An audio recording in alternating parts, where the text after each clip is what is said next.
the opposite of goodbye. Hello to you wonderful Eclectors. And today is our 100th episode, which is seemingly crazy to me because I think about sitting in my little makeshift studio in my basement and thinking about what am I doing on episode 1, which if you go back and listen to episode 1, I don't know how embarrassing it is because I try not to think about it, but you could judge for yourself. Today we're going to call episode 100 Eclectors Never Say Die, which is true, courtesy of Kevin. And it's all his fault because really Kevin brings this about. My wonderful sound engineer is going to school, which is illegal. Actually not, but in my mind, I feel like it's illegal. I've never been good with goodbyes. I hate it. And it's funny because I'm a teacher, so I'm plagued by goodbyes.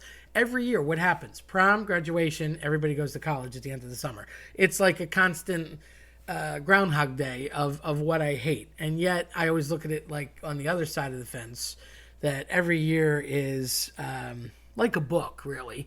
And in my bookcase of life, every year of kids that I've taught is its own little book. And the cool thing is, it's contained. It's weird. Like I've never had the mindset of people in an office, and I never will. Like, God bless you, the 9-to-5ers, or maybe you prefer a cube and you like to sit and code all day. You know, I'm never gonna be that person, nor am I capable.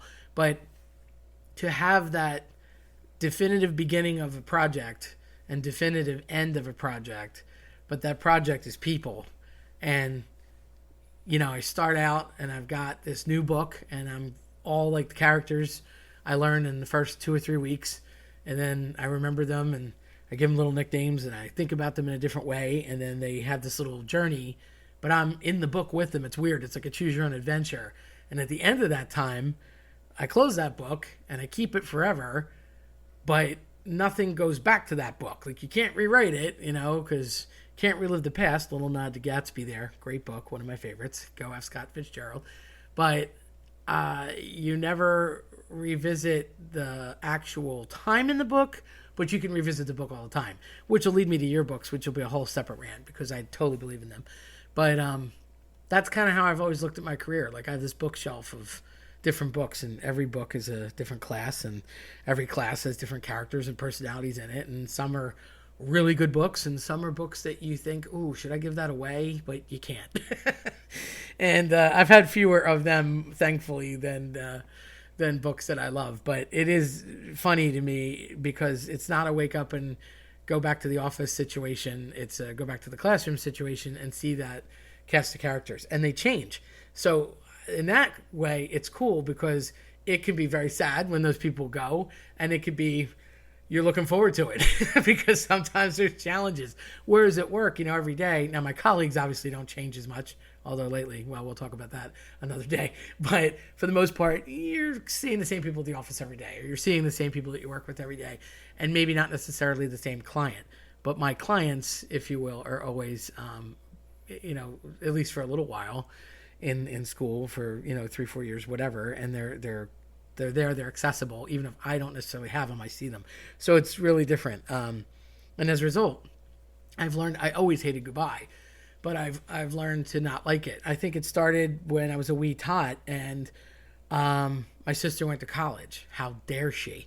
And she took the koala with her. We won't talk about it. There was a stuffed koala. It's still a source of contention. Yes, I don't care that I'm 49. I remember the koala. He was cute, and I would have taken better care. I'm just saying.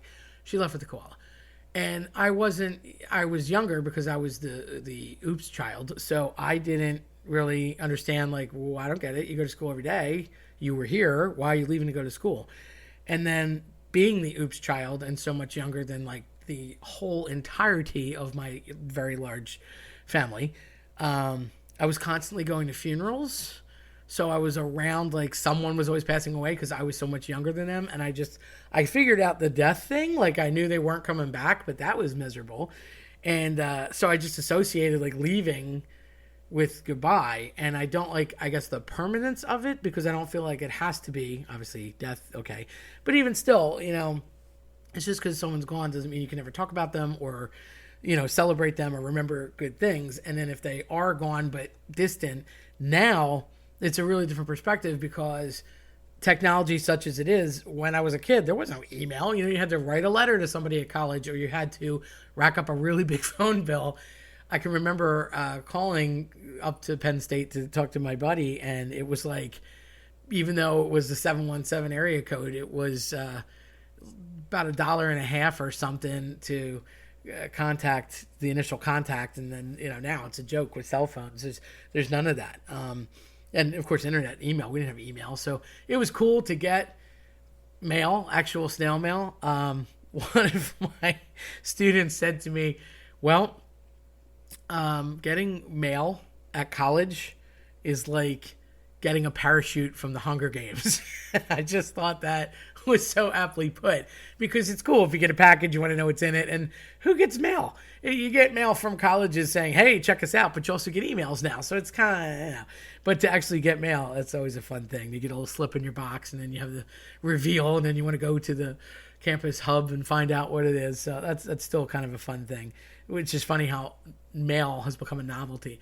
But communication in general, you could instantaneously get a hold of somebody that's away, and that wasn't the case before. There was more of a permanence to it, and I hate the permanence of it, and I've never liked it. And in any case, and years ago in the 80s when the Goonies came out, which I love the movie, and you should watch it if you haven't, and they're talking about remaking it, and that makes me nervous, but they had a line in there where Sean Astin says, "Goonies never say die." And I loved it, and I just latched onto it. So to me, it was like the idea of never going away, or never giving up, or never surrender, never leaving. And my sister, who loves to snap me back to reality, which I hate to visit, always says to me, "Okay, but sometimes they die." Well, yeah, okay, we don't talk about that, because in the movie they obviously didn't. So that's why Eclectors Never Say Die went with that, and it's all Kevin's fault.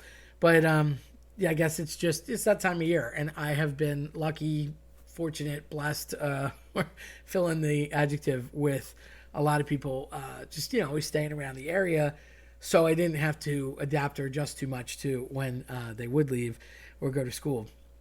And Kevin broke the rules, so it's all his fault. But as I approach another time where it's going to be, okay, somebody's going somewhere, and approaching the new book that I'm about to see, proverbially, with new students, it's always interesting to sort of get a mental image, and then, are you right or was it off?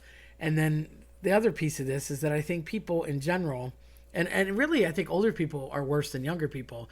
As a Gen Xer, I say this because I am that kid that stayed consistent and kept in touch with everybody. I will go find the people that don't show up to the reunion and stalk them. I will try and email them or get a number or find out what's up and make the call. And as far as I'm concerned, I could pick up and leave off with you where I last saw you, even if it was 20 years ago. But all relationships take work, and friendship's no different. So I don't think that you just walk away from somebody. I don't understand, I never will, how someone could be so significant to you on one day and then just disappear the next. I don't roll like that. I never have. And a lot of people, you get in your own head. You get in your own life. You get in your own mind. And, I get this going on. I get that going on. And it's not that there aren't valid things pulling you in those directions or focusing your attention. But I think some of it's just being beat, after having to do whatever it is that each person's doing. And some of it can be a little bit of laziness, because it's easier to just turn on the TV and watch terrible commercials than it is to pick up the phone, or, I might get in a phone call and it might take me a long time. Yeah, so what? Pick up the phone and call them. And I say pick up the phone as if people aren't using a cell phone, but I still have a landline. So yes, pick up the phone. It doesn't have to have a cord, but pick it up. It doesn't have to have rotary dial either, but pick it up. Or, send an email. Hey, haven't talked to you in a while. Had a few seconds to say hi. What's up? Make the lunch date. Get together. See that human.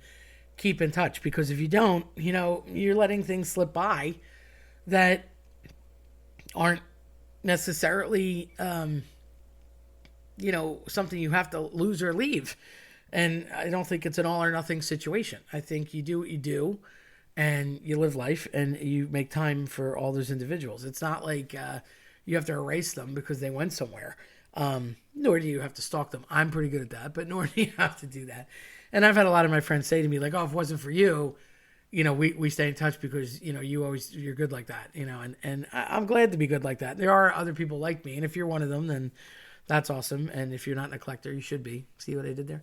But, if you're not like that, maybe try and get a little bit better. I also have a soundtrack to this because in the 80s, there was the Seven Wishes album by Night Ranger, which is a fantastic album. And there's a song called Goodbye on it. And although everybody in the world that I've ever met thinks Sister Christian immediately, because that was sort of the hit from the gate with Night Ranger. And it is a fantastic song. Love it. Boogie Nights made it more famous because they have that whole scene where they startled John C. Reilly, which was legitimate, by the way. He really did react like that, and they kept it in the movie. That whole album is fantastic. And there's a song on the album called Sentimental Street, which is another great song that was sort of the B-side. Yes, I'm referencing albums. There are records, LPs. That's the long play, 33 and a third. 45s is a short play. And, it was a great album. And it was the flip side of that. And then there was another song later on called Goodbye. And it's funny because Jack Blades wrote that. And he wrote it for his brother, which I learned in concert because Kelly Keegan's their drummer and lead singer, but he was sick and had undergone heart surgery or something at the concert I happened to see. So Jack Blades actually sang it, which was sounding a little different to me because I was used to Kelly Keegan. And Jack Blades goes through it and he said, I always get questions about this. And I might as well take my minute to explain it because Kelly wasn't there. And he said, I believe his brother passed away. And he talks about the whole song is like an homage to his brother and how he, saw him on the beach and they were having good times. And then unfortunately he was gone. He didn't really get into why, but suffice to say that he was no more. So it's a sad permanence, but I just kind of made that the soundtrack of all things, Goodbye. And I love the song, but it's depressing. So the song itself is wonderfully depressing, but goodbyes in general are horribly depressing. So I guess I picked the 100th episode to use this topic to tell you that we're not going anywhere. I always tell people out of my dead, lifeless hands, you'll find me quitting, So, So as long as I'm here, there will be an eclectic collection. Although how funny would it be if my completely silent, never talks sound engineer Kevin decided to do the eclectic collection in my stead because he's way younger. So I don't know. That would be funny. I think I got a better chance of Santa Claus doing it himself. But I'm just saying, it's possible. It's possible. So we'll see. And yes, we will be stalking him live on Eclectic Collection. I guess it's not live because you'll hear it later. But, live when it's happening. Maybe we'll even dial him up and see what he's doing. But don't worry. It'll be in the capable hands of people that were very, very well trained by Kevin. Because let's be honest, he knows what's going on more than I do. So, keep in touch with your friends. Don't let people go. There's no reason for it. And don't be that kid that is hard to find either. Goonies Never Say Die. And Eclectors definitely never say die. So here's to another 100 episodes. And someday I hope to be talking about 1,000. Wow. It seems so daunting. But 100, that's a pretty cool number. So never thought I'd reach triple digits. And just did. # nailed it. All right. If you like what you heard today, check out eclecticcollectionpodcast.com or listen to us on your preferred platform. I'm Terry Tenaglia. Thanks for listening. Never say goodbye.